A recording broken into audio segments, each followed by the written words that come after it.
नमस्कार, आप देख रहे हैं मिथिला समाचार। कल की कुछ खबरों प्लस आज की कुछ खबरों की। आज दिनांक हो गया 27 सितंबर 2024 और संग संग गणेश चतुर्थी की हार्दिक शुभकामनाएं। देश का पर्व जो है सो गणेश चतुर्थी आज जो है सो धूमधाम से 11:03 पर जो है सो आज से मनाया जाएगा। कल की खबरों के साथ जो हरियाणा चुनाव से अपडेट है, खिलाड़ी अब अपना भाग आजमाएंगे। हाँ, सही सुना आपने। दिनेश फोगाट कांग्रेस का पूर्णिया दोनों जो है सो कांग्रेस का शपथ ले लिए हैं।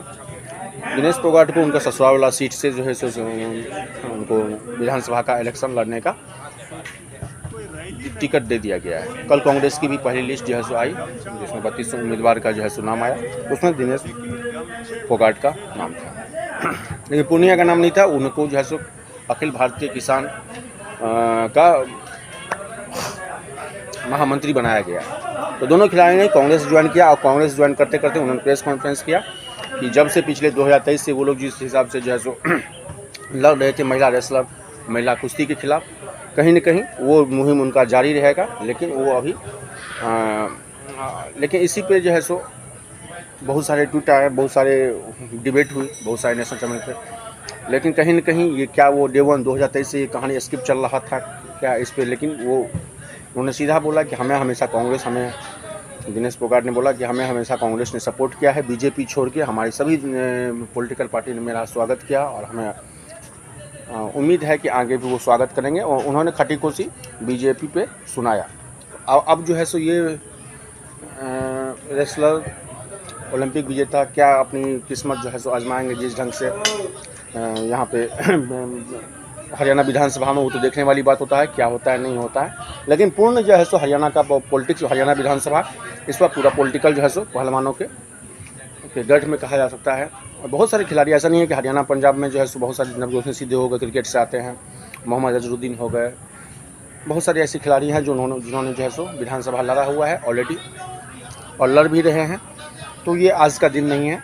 और दिनेश पूनिया ने जो है सो रेलवे का भी जॉब छोड़ दिया है। ये थी हरियाणा प्लस। जैसे हम लोगों ने कल बताया, अमित शाह का 2 दिवसीय जो है सो प्रोग्राम जो है सो जम्मू एंड कश्मीर हुआ। जम्मू एंड कश्मीर उन्होंने वहाँ पे श्वेत पत्र जारी किया। उन्होंने उसमें बोला कि अखिल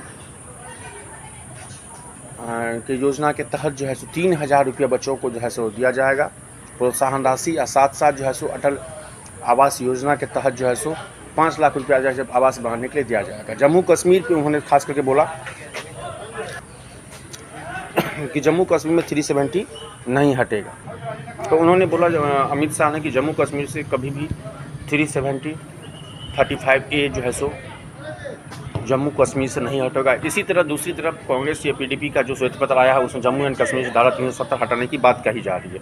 अब देखने वाली बात होता है कि हरियाणा विधानसभा प्लस जम्मू एंड कश्मीर विधानसभा पे किसका राज होता है, वो तो देखने वाली बात है।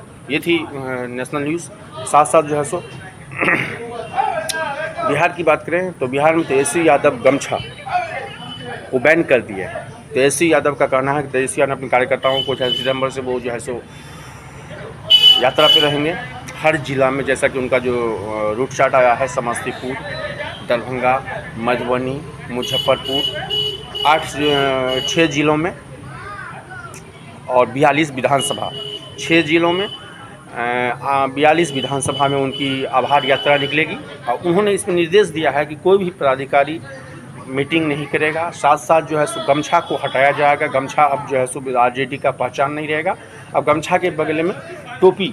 तो क्या ये जो जिस हिसाब से RJD के मीटिंग में ये प्रस्ताव आया है कि गमछा के बगल टोपी, क्योंकि उन्हें कहा गया है पार्टी की तरफ से कि टोपी में ज़्यादा आकर्षित दिखते हैं।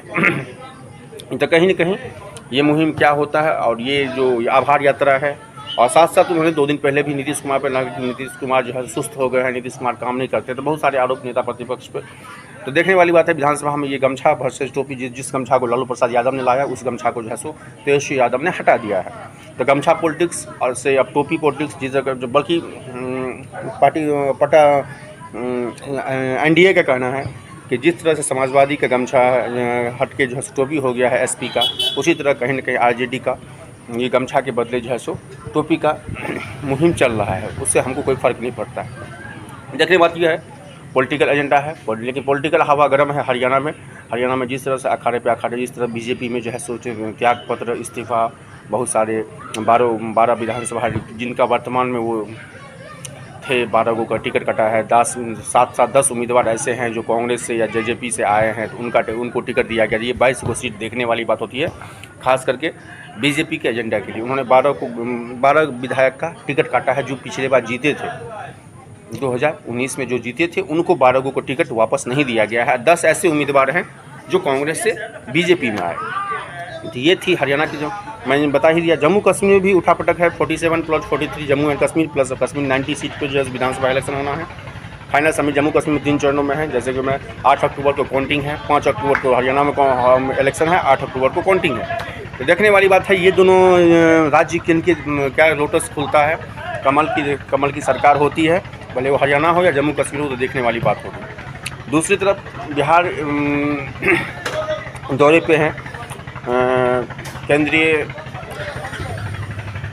स्वास्थ्य मंत्री जेपी नड्डा, बीजेपी के वर्तमान अध्यक्ष जेपी नड्डा 2 दिवसीय दौरे पे बिहार है। आज वो दरभंगा भी जा रहे हैं। कल उन्होंने पटना IGMS में आई स्पेशलिस्ट हॉस्पिटल खोला, और इसमें आँख की समस्या से लेके किसी भी तरह की समस्या है तो उसका ऑपरेशन किया जा सकता है। अब बाहर दिल्ली बम्बई जाने की ज़रूरत नहीं है। इस स्पेशलिस्ट का उन्होंने OPD का ओपनिंग किया है, और साथ साथ भागलपुर में मल्टी हॉस्पिटल का ओपनिंग किया है। साथ साथ जो दरभंगा में भी आज जो है तो दरभंगा का उनका यात्रा है। एम्स का जहाँ तक आ रहा है कि एम्स में का जो है वहाँ पे भूमि पूजन का कार्यक्रम होगा। साथ साथ DMCH में एक डिपार्टमेंट है जो मल्टी स्पेशलिस्ट डिपार्टमेंट का ओपनिंग होने वाला है, जो पूर्णतः मल्टी स्पेशलिस्ट जो डिपार्टमेंट है उसमें आपको जो होगा, जिसमें CCTV बहुत सारे लाखों करोड़ों में मशीन लगा हुआ है, तो उस डिपार्टमेंट का वो जो कि 5वें फ्लोर पे है उसका ओपनिंग होने वाला है। साथ साथ मधुबनी से जो खबर आ रही है 10 रुपये के लिए जो है सो चाकूबाजी हो गया है, मधुबनी से खबर है। साथ साथ जो है सो कुछ ऐसी घटनाएं प्रेरित करने वाली है। कल मधुबनी के कांको में जो है सो राजनगर बाबूबड़ी कांको राजनगर से और भगवतीपुर के बीच में जो कांको है वहाँ पे एक 32 वर्षीय युवक जो है सो पानी में डूबने से मौत हो गई। ये भी खबर आया हमारे सोर्सों के हिसाब से। साथ साथ मधुबनी पेंटिंग मिथिला का कल्चर जो है सो ऐसा पान मखान का, क्योंकि कोजगरा का टाइम है, बहुत सारी कंपनियाँ पर मार्केटिंग कर रही है पान मखान प्रसिद्ध है। साथ साथ जो है जो अभी का जो स्थिति चल रहा है, जो खास करके बिहार का जो लगातार जिस तरह से जेपी नड्डा का प्रोग्राम है, लगातार 2 दिन का दिवसीय का प्रोग्राम है दरभंगा भागलपुर प्लस पटना का, तो मल्टी एक्सप्रेस का। साथ साथ तीसरी जो फ्रंट जो खड़ा हुई, जो हम लोगों ने डे 1 से जो पिछले वीडियो में बताया, जन स्वराज जो एक ऐसा मुहिम करके चालू हो रहा है। आखिर देखने वाली बात है बिहार विधानसभा में जन स्वराज का क्या रोल होता है, जन स्वराज जो है अपनी पार्टी पॉलिटिक्स में क्या रोल होता है वो देखने वाली। लेकिन तेजस्वी यादव का ये मुहिम, तेजस्वी यादव का ये कारनामा जो गमछा के बड़ी टोपी में, तो देखने वाली बात है। साथ साथ हरियाणा से जैसे बता दिया कि दिनेश फोगाट हो या पुनिया हो, जो उन्होंने कांग्रेस ज्वाइन किया है, कांग्रेस की भी से उनको टिकट मिल भी गया है। अब देखने वाले, लेकिन राहुल गांधी 2 दिवसीय यात्रा अमेरिका पे है, लेकिन प्रधानमंत्री का अमित शाह का 2 दिवसीय जम्मू एंड कश्मीर में है। लेकिन महाराष्ट्र से जो खबर रही है, जो हाईरे सिंह का पुणे में एक और ओवर स्पीड के कारण एक व्यक्ति की मौत गई। अब आते हैं कोलकाता केस अपडेट पे। कोलकाता केस अपडेट में कल जो है जो CBI ने 6 ठिकानों पर, संदीप घोष के 6 ठिकानों पर जो है जो छापा मारा है, उसमें उनके नज़दीकी डॉक्टर जो चटर्जी हैं उनको जो है सो छापा मारा है। और उस चटर्जी ने छापा मारने के बाद जो है सो कुछ ऐसा लेटर जो संदीप शुभेंदु अधिकारी ने भी ट्वीट किया है, और वो वायरल भी हो रहा है कि जब 9 तारीख को सुबह में ये घटना हुई, तो 10 तारीख को वो लेटर है जिस पर उनका साइन किया हुआ था, उन्होंने ये PWD को लिखा था और उसको ऑर्गेनाइजेशन के लिए जिस तरह से परिवार या प्लस समर्थक डे 1 से ये बोल रहे हैं कहीं ना कहीं छुपाया जा रहा है, ये घटना कहीं ना कहीं विचलित करने वाली है, ये लेटर कहीं ना कहीं विचलित करने वाली कोलकाता रेट के सब अपडेट में। दूसरी खबर जो है बंगाल में संदीप के केस में CBI ने पूछताछ की है, उसके संदिग्ध को, उसके डॉक्टर को भी अरेस्ट किया है, और इसके मिला के 4 अरेस्टिंग हो गया है। राज्यपाल ने साइन करके जो है राष्ट्रपति के पास जो है एंटी रेप की भेज दिया है, लेकिन इसमें कुछ खामियां थी जिन्होंने राज्यपाल ने बताया है कि जो खामियां थी, प्लस ये जो 21 डेज़ में कार्य पूरा करके 15 दिन के अंदर में जो फांसी की सजा थी, इसमें देखने वाली बात ये कानून में कितना टाइम लगता है, तो जो घटना हुई थी वो 29 दिन हो गया है। अभी तो चार्जशीट फाइनल हुआ, चार्जशीट के बाद 15 दिन के अंदर में इसको देना है, साबित करने के बाद चार्जशीट फाइल के 15 दिन के बाद इसको फांसी देना चाहिए। ये देखने वाली बात है कि ये केस ये इस केस के बाद ऐसा केस होता है तो इसमें की फाइल होती है कि नहीं होती वो देखने वाली बात है। लेकिन ये फिलहाल कानून जो है सो अभी राष्ट्रपति के पैनल में गया है, राष्ट्रपति इनको साइन करेंगे और राष्ट्रपति से वहाँ साइन करने के बाद ये कानून बनेगा। कुछ खामियाँ थी, जैसे कि राज्यपाल ने बताया कि इसमें आर्टिकल में जो डिस्कस नहीं था, विजुअल नहीं था, विधानसभा में जो डिस्कशन होते उसकी बहुत सारी कमियां थी, लेकिन फिर भी उन्होंने ममता सरकार ने इसमें देर की पॉलिटिक्स में लेके। तो बाकी खामियों की राज्यपाल ने इसको साइन कर दिया है। राज्यपाल ने ये कॉपी जो है राष्ट्रपति को भेजी। राष्ट्रपति यदि इस पर साइन कर देते हैं तो ये बंगाल में कानून हो जाएगा। रेप केस में या पीड़िता की मौत होती है या पीड़िता जो है सो रेप केस होता है या वो जाती है किसमें कोमा में जाती है, तो इस केसेस में 21 दिन के अंदर में पुलिस को एविडेंस तैयार करके जांच पूरा करना है, 15 दिन के अंदर में जो है सो उसको फांसी की सज़ा देना है।